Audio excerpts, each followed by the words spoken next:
On this episode of the Globe Sports Corner, we sit down with a pair of fifth-year student athletes, one that's playing out the final days of her sport, and another who's clearing the way for the future. Our reporters take to the track to sit down with Sean Foulkes, one of the newest additions to the GC athletic staff, and cover what he has in mind for the track and field program. We'll talk Student Everett's Athletes of the Week and take a look at all the highlights from the men's volleyball team's home opener. All that and more is on the way on the Globe Sports Corner.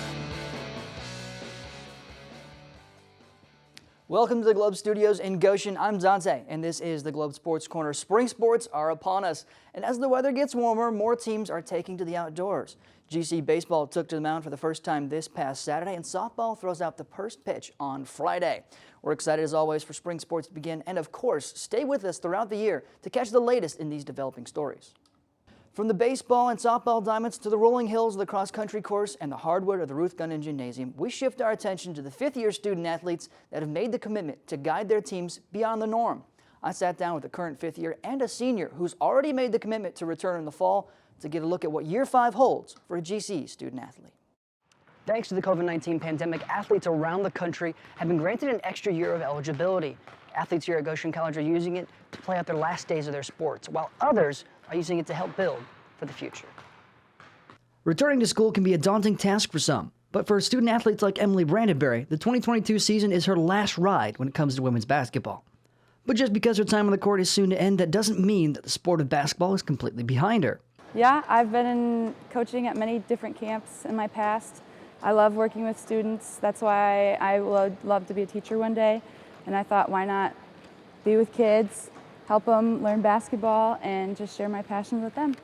Brandyberry has learned many valuable lessons in her time with the GC women's basketball team, but it's her experience as a fifth year that's helped her the most in preparation for a career in teaching and in coaching. I'm seen as a vocal leader. I'm seen as a in the locker room leader, education. People always come to me for help with school, which is awesome because I love that they can look up to me. For Jackson Steinmetz, who's currently interning in Los Angeles through GC's film program, returning for Year 5 doesn't necessarily mean falling into the traditional role that you might expect from a senior. So I think that my senior year, it made sense for me to kind of try to step into the more formal roles of leadership. But as I am a fifth year and starting to transition out of the team, I also want to make sure that there's space for underclassmen who've already been stepping up and showing a lot of leadership. According to Steinmetz, he'll be taking on a lead-by-example role that goes beyond athletics. I want to demonstrate how you can be excellent both on the course and in the classroom and in your internships and in the work that you're doing to prepare yourself for the future. 9 fifth-year seniors participated in athletics in the 2022-2023 season, a number which tells the story of a student athlete's commitment, not only to the game, but to their own sense of leadership and academic achievement. Reporting for Globe Sports, I'm Dante Stanton. Both Emily Brandyberry and Jackson Steinmetz are using their COVID year to great success outside of their sport as well. As we mentioned in the video, Brandyberry is using her extra year to pursue a teaching certification, while Steinmetz is set to earn a minor in graphic design upon his return from Los Angeles. And coming up, we'll sit down with Stephanie Miller, the head coach of the GC women's basketball team, and star Zion Neat about the event coming up that's bigger than the game of basketball.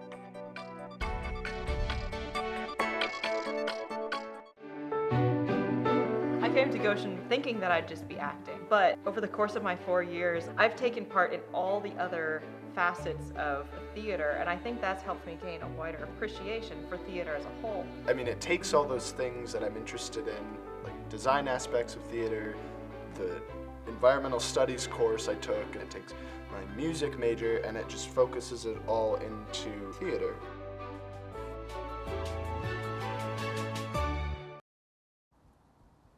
Inside the Globe Studios, I'm Dante Stanton, and this is the Globe Sports Corner. Joining me in the studio now, Stephanie Miller, the head coach of the Goshen College women's basketball team, and star player Zion Neat, a key player for this GC squad. Thank you both for coming into the studio today. We really appreciate having you. Thank you. Thanks for having us. Now, we have you in the studio today to talk about something that's, as Zion has described it before, bigger than basketball. It goes beyond the court. Tonight is Fight Together Night, the first of its kind here at Goshen College. Coach, would you like to explain a little bit about what Fight Together Night is and its importance to the GC community and beyond? Sure. Two actual parts of that. First of all, it came from this young lady. We were just having a conversation, and she recognized some of the posts that were coming out from Grace involving their young man Hagen, who was diagnosed with cancer in September. And naturally, that was something that was important to her, and she lost her mother to cancer years ago, so it's something that's close to her and her heart. So she just asked me, and we sat down and had a conversation just about what we could do, and that's where it started from. But there's two parts to it, and the first one is just bringing people together and using the colors that we're going to wear tonight to represent different types of cancer that have affected different people's lives in so many ways, either whether they've lost someone or there's currently someone in their family or friend that is fighting cancer or survivors of cancer. So all of the kids and on the teams, both the men and women, will be wearing different colors tonight to represent how they've been affected or impacted by different cancers. We're asking the crowd also to join in on that. The second part is then to take that awareness and the cancer as the theme, as a way of highlighting and showing support for Hagen in his fight so that we can directly raise some additional money for he and his family to support him while he goes through this battle. It's going to be a little tricky as well. I mean, you guys are on the road. The men's team is going to be here at home. Was it nice to work with Coach Capps on this project and seeing the involvement from the men's squad as well? Yeah, for sure. I mean, essentially, when I brought the idea to him, he thought it was a great idea. I told him that it was something that was important to her and that we all wanted to sort of jump on and see if we could do something. When I brought him just a couple different versions of what we thought, he said, "Oh, we would love to do that with you." The tricky part, as you said, is that we're sort of coming up with the idea and launching this plan for our crowd, but because it's not a doubleheader, which it normally is, we'll be split 2 sites. So the majority of what the atmosphere will be more here, and we'll be bringing kind of an awareness to our crowd and our people so that they could donate to a GoFundMe page to support Hagen. Now, Zion, this was originally, it came from your idea, your process, and things like that. You played Grace College actually before you came to Goshen College. You're a transfer student currently. So you said you've been kind of keeping up with the team and things like that. Where did this come from? How long did it take to put this all together? Yeah, I was just kind of going through Twitter, the usual, one day a couple months back, and I came across the post about his original journey with cancer, his diagnosis, the fact that he had just gone through the surgery, and they had posted about the possibility of doing some kind of a fundraiser in the future. And I knew that we had already played their team at our place, so I knew it would be a little bit of a weird thing to try to do it for an away game. But I just sent it over to Coach Miller, and I was like, hey, is there any way that we could do anything at all? And I didn't even have specific ideas because I don't know what it looks like for an away game to try to us make something into their place. But she was like, yeah, absolutely. And a couple weeks later, we just started talking about it. And within a couple days, she had talked to every single person that she needed to talk to on the list. And she had a good idea, and we were able to implement it. And everybody was obviously on board because there's nobody that's going to say that, no, that's a bad idea. And it was fairly simple to implement, and it's going to not just raise money, but also just show the kid that we're in his corner and we support him. What exactly is this going to look like out on the court? I mean, obviously you can't switch jersey colors all the way through. So is it going to be like wristbands, armbands, that kind of thing? Is that going to be kind of how you show your colors? So we're asking for the crowd to just wear the colors. We kind of sent out via social media the color chart of the different cancers that exist. So people will wear, how usually there's a white out or a black out. This is sort of a multicolor, like a bright out, if you will, right? So there'll be a lot of different colors in the crowd, at least at our place. They had at Grace a big day for him last week. So they're supporting us as we come out there and our crowd. But it might look a little different there than it will here. But essentially our kids all, both the men's and women's team, each picked a color that they wanted to represent and then a person who they were playing for in their honor that day. And it'll be an insert in the program at our place tonight, so you can kind of see the different players and what they'll be wearing and who they'll be supporting. And it's just a color block shirt, like a color only, so that you can see all of us in different ways that we've been impacted by cancer. And it'll be like a warm-up shirt, so the kids will just have a lot of bright colors out there, and while they're on the bench and not playing in the game, they'll have the color on. Obviously, we're not going to compete with the shirt on, so they will come off as we play, but that's what it'll look like. It's going to be great to see all those colors out in the stands and on the sidelines as well. Zion, you've been at GC for a little while now, and you haven't been here all of your years, but you kind of understand that there's a rivalry, the GC versus GC thing here.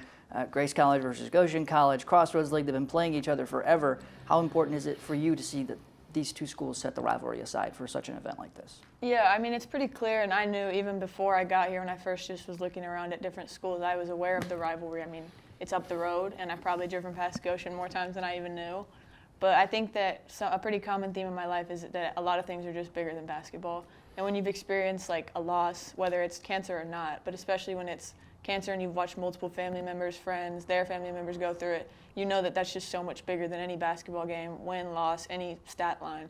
So I think it's pretty simple concept for everybody once it's in your head and you're wearing a color and you're representing somebody that you want to honor. It's fairly easy to just kind of put everything else aside, and obviously we're going to compete and we want to win the basketball game, but we know that we're doing it for something so much bigger and something that lasts so much longer than a 40-minute game. Plain and simple, final question. What do you expect to see from the GC community tonight? You want people to show up and show out. Yeah, I expect honestly that they'll just consider what the most important color for them to wear and just come wearing something bright. But mostly I anticipate, like all GC crowds, that they'll be out there supporting our guys, and even though we're on the road, our family and the people that are coming there will support us. I really just expect that probably people will take a minute, like you said, to sort of consider the bigger picture tonight and help us support Hagen, but also help us honor the people in our lives that we've lost or that we're supporting that are survivors of cancer tonight. Zion, thank you. Coach Miller, thank you for joining us here in the studios today for the Globe Sports Corner. Really appreciate you setting up this event as well as making sure that this gets brought to light. Thanks, Dante. Thank you. Again, you can find more information on our social media platforms at 911 The Globe to find out how you can show your support in the fight against cancer at Fight Together Night, that is tonight. When we return, it's a new year and a new coach for the men's and women's track and field teams. After the break, Amelia Lee will have the details on Sean Foulkes and how he's working with Coach Rustin Nyce to build a better future.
I'm the head coach for track and field for men's and women's indoor and outdoor track. That's Sean Foulkes, a new face on the campus of Goshen College and in the Ruth-Gunden Gymnasium. He got his first taste of track and field when he was younger, and he's been in that world ever since. Well, my love for track and field really stemmed from the discus throw. I was a conference champ, two-time regional champ, and all-state and school record holder in the discus. He's worked at both college and high school teams before landing at Goshen College. I started coaching with high school at my alma mater, Athens High School. So right before Goshen College, I was at Rochester University. Coach Sean is used to a small school atmosphere. A lot of the times you just kind of had to make it work no matter what you had. So really allowed us to have that chip on our shoulder and work harder than people who were given everything. Grace Stevens, a sophomore track and field member, says that Coach is always building her up. He gives me this motivational saying, it's possible, not perfect, and we'll write it on my arm. It's actually still there, faded, from the last meet, just to try and keep me calm. Eddie Garcia, a first year on the team, agrees.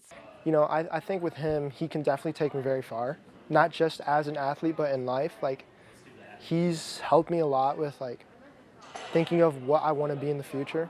Coach Sean has a very special bond with each of the members on his team. I demand greatness from our kids, and a lot of times that starts with a conversation. At the last meet, I was really freaking out about going and high jumping. I was almost in tears. I wanted to quit. I wanted to stop. And he just sat me down, talked me through things. He's got his 3 V's of success. Vision, value, and vulnerability. You have to have a clear vision of what your role is and what your role in the team would be. Understand that we value you more than just a student, not just as an athlete, but as a person. And then the vulnerability piece is that we're not all perfect. The team is closer now than they were before. There's a new sense of family in the team that we didn't have last year. The energy Coach Sean gives off is reflected by his team. Of all the coaches I've had in my 10 years of being an athlete, he definitely is the most energetic I've had. I mean, every practice he gives us a fist bump. He's always hyping us up, you know. He's got some big goals for this season and beyond. We're on a mission. Like, we want to be relevant in our conference. We want to be relevant nationally. And so year one, really building that recruiting base, but 3 years, 5 years is to move up in the rankings. The track and field team will be heading to Marion for the Crossroad League Indoor Championship on February 17th and 18th. Reporting for Globe Sports, I'm Amelia Lee. Thanks to Amelia Lee for gathering the details there. And if you need any more proof that this track and field program is heading in the right direction, meet our Everett Student Athletes of the Week. GC has given the award to the entire 4x800 team on the men's side as they finished third out of 8 teams in the Crossroads League at the Indiana Wesleyan Midwest Classic. Not only did the team hit the NAIA standard, qualifying for them for yet another national bid, they also set a new school record, which has stood since 2017. Huge congratulations is in order to these runners and all of their hard work. Don't go anywhere. After the break, it's a special highlight presentation for a special event. That's all next on the Globe Sports Corner. I work for the best college radio station in the nation. It's not New York City or Chicago, it's Goshen College. Our broadcasting program is just one of Goshen's 35 outstanding majors. At Goshen College, you will work one-on-one with top professionals and get studio time in your first semester. You can call a game from the playing field or broadcast from a downtown radio studio. How do I know Goshen was the best choice? Right after graduation, I'll start my new job as a radio morning show co-host. Take the next step in your broadcasting career.